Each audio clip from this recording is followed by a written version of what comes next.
molenaar zijn is heel divers. Zeker op deze molen, omdat we ontvangen zowel publiek als we doen productie.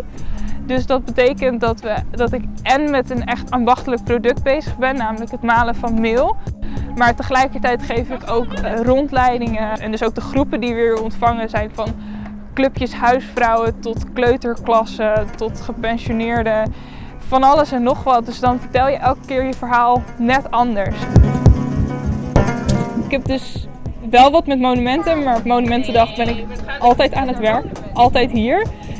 Dus op Monumentendag ga ik er niet specifiek op uit, maar met vrije dagen vind ik het altijd wel heel leuk en prettig om naar monumenten te gaan.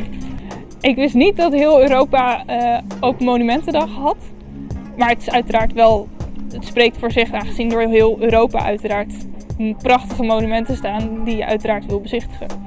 We zijn aan het maken. Tijdens Open Monumentendag doen we normaal onder andere een muizenspeurtocht. Dus dan verstoppen we allerlei zelfgemaakte muisjes door de hele molen.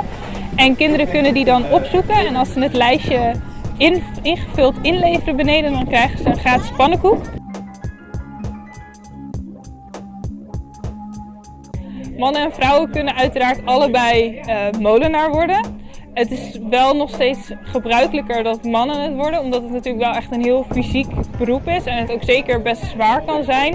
Maar er zijn ook zeker vrouwen die het doen. Het zijn er niet veel, maar het is wel een steeds groeiender aantal, omdat steeds meer vrouwen natuurlijk andere vrouwen het zien doen en dan denken, jee, dat kan ik dus ook.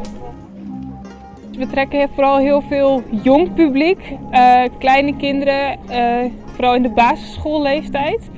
En waar ik zelf altijd heel erg mee bezig ben, is jongeren trekken. Vooral dus 14 tot 18, 20 jaar.